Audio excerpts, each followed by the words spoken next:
নমস্কাৰ, টাইমেটলৈ স্বাগতম। মই আকৌ উভতি আহিম। পিতৃ মাতৃক এই প্ৰতিশ্ৰুতি দিছিল 22 বছৰীয়া দানিছ আলমে, কিন্তু কোনে জানিছিল সেই প্ৰতিশ্ৰুতি পূৰণ কৰিব নোৱাৰিব দানিছ আলমে। যোৰহাটৰ ভয়ংকৰ বিমান দুৰ্ঘটনাত প্ৰাণ হেৰুৱালে 22 বছৰীয়া দানিছ আলমে আৰু সমগ্ৰ দেশজুৰি শোকৰ ছাঁ পৰিছে, কিয়নো মাত্ৰ 22 বছৰ বয়সতে দেশ সেৱাত অৱতীৰ্ণ হৈছিল এইগৰাকী দানিছ আলম।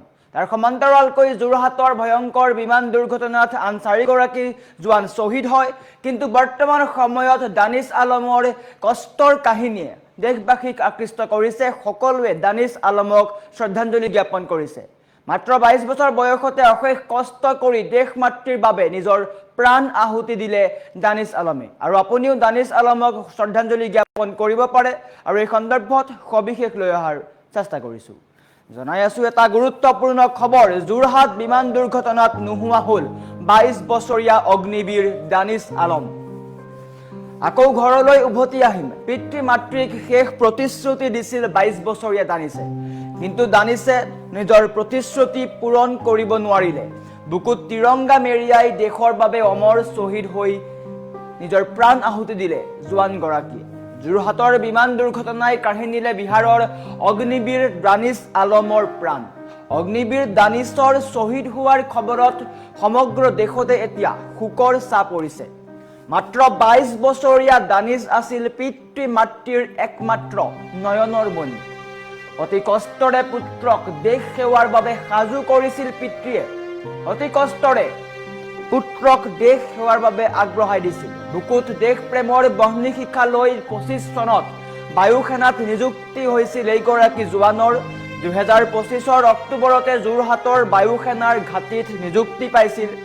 যোৱা 23 মেত শেষবাৰৰ বাবে ছুটীত নিজৰ গাঁৱলৈ গৈছিল, পৰিয়ালৰ কাষলৈ গৈছিল। পৰিয়ালৰ সৈতে সুখৰ মুহূৰ্ত কটাই 30 মেত পুনৰ কৰ্তব্যলৈ উভতি আহিছিল, কিন্তু কোনেও জনা নাছিল পৰিয়ালৰ সৈতে সেয়াই আছিল দানিছৰ অন্তিম সাক্ষাৎ। AN-32 বিমান দুৰ্ঘটনাত দানিছৰ লগতে দেশৰ আন 4 জোৱান শ্বহীদ হয়। যোৰহাটৰ বিমান দুৰ্ঘটনা কালিৰ দিনটোত এক ভয়ংকৰ ঘটনা সংঘটিত হয়, য'ত এইগৰাকী জোৱানৰ মৃত্যু হয়। বীৰ জোৱানক আপুনিও শ্ৰদ্ধাঞ্জলি জ্ঞাপন কৰিব পাৰে। আমি স্থিৰ চিত্ৰ দেখুৱাই আছো। এইগৰাকী হৈছে বীৰ জোৱান দানিছ। দানিছ আলমে কেৱল মাত্ৰ দেশ সেৱাৰ বাবে নিজৰ জীৱন উৎসৰ্গা কৰিছিল। 22 বছৰ বয়সতে দেশ সেৱাৰ কাৰণে ওলাই আহিছিল এইগৰাকী যুৱক, আৰু এয়া হৈছে তেওঁলোকৰ ঘৰৰ দৃশ্য। পিতৃ ভাগি পৰিছে, মাতৃয়ে কান্দিছে, কিয়নো একমাত্ৰ পুত্ৰ দানিছে দেশ সেৱাৰ কাৰণে ওলাই আহিছিল, আৰু কোনেও কল্পনা কৰা নাছিল এক ভয়ংকৰ পথ দুৰ্ঘটনাত, ক্ষমা কৰিব, এক ভয়ংকৰ বিমান দুৰ্ঘটনাত এইগৰাকী বীৰ জোৱানৰ মৃত্যু হ'ব। যোৰহাটৰ কালিৰ দিনটোত যোৰহাটত এক ভয়ংকৰ ঘটনা সংঘটিত হয়। বায়ু সেনাৰ AN-32 বিমান দুৰ্ঘটনাত পতিত হয়, য'ত 5 গৰাকী জোৱানৰ মৃত্যু হয়।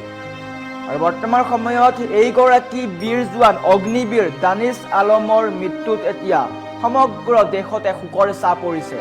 যোৰহাটৰ ভয়ংকৰ বিমান দুৰ্ঘটনাই কাঢ়ি নিলে বিহাৰৰ এইগৰাকী দানিছ আলমৰ প্ৰাণ। আপুনিও কমেণ্ট কৰি শ্ৰদ্ধাঞ্জলি জ্ঞাপন কৰিব পাৰে। কমেণ্ট ছেকশ্যন খুলি দিয়া হৈছে।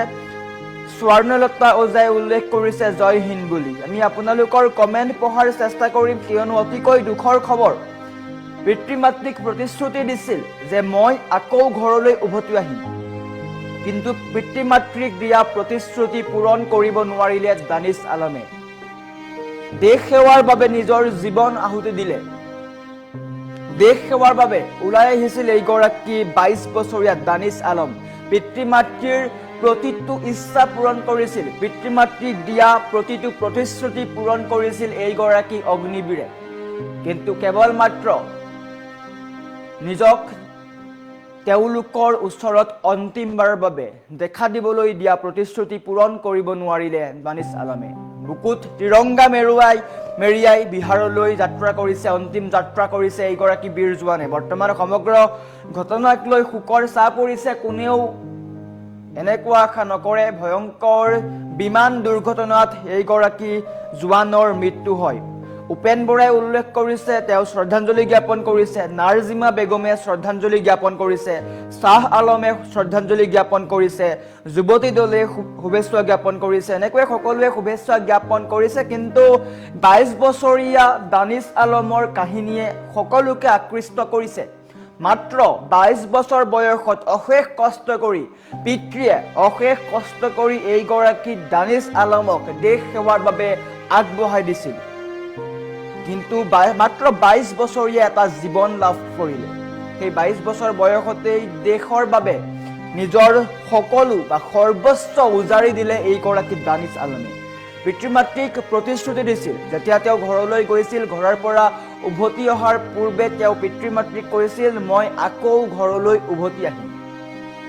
মাক দেউতাকক এই প্ৰতিশ্ৰুতি দিয়াই কৰ্তব্যৰুদ্ধ হৈ ওলাই গৈছিল 22 বছৰীয়া যুৱকজন। কিন্তু তেওঁ যে এনেকৈ উভতি আহিব তাক সঁচাকৈ কোনেও কল্পনাও কৰা নাছিল।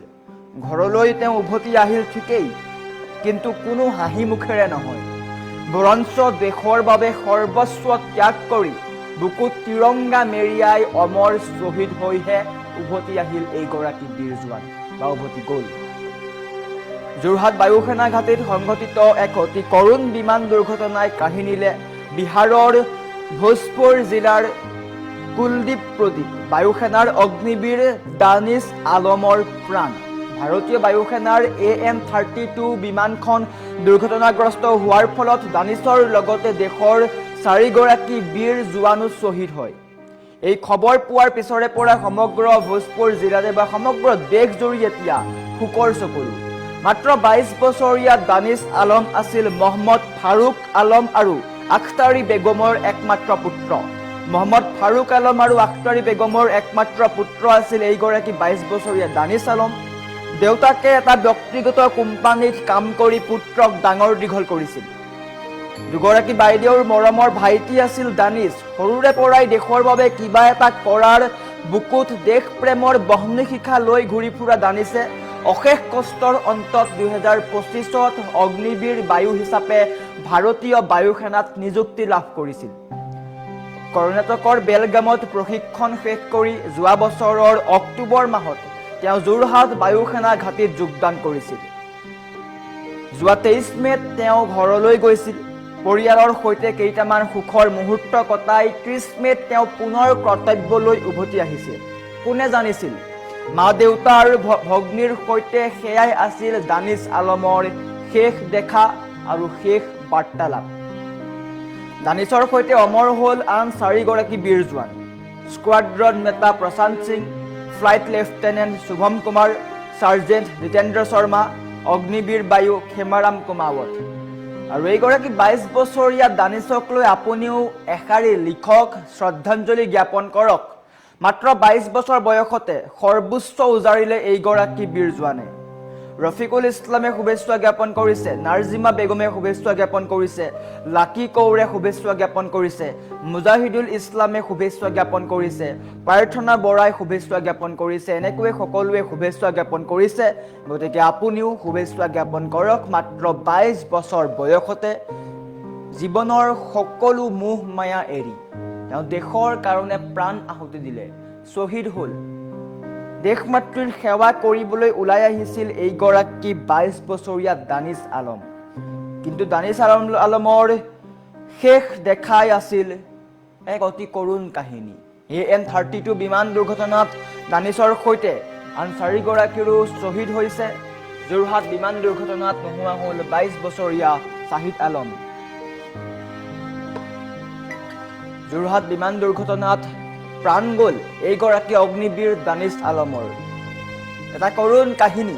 মাত্ৰ 22 বছৰ বয়সত সকলোৱে নিজ নিজ কাম কৰে, সকলোৱে নিজৰ কৰ্তব্য থাকে। কিন্তু এইগৰাকী দানিছ আলমে সৰুৰে পৰাই এটা সপোন পুহি ৰাখিছিল, দেশ মাতৃক সেৱা কৰিব।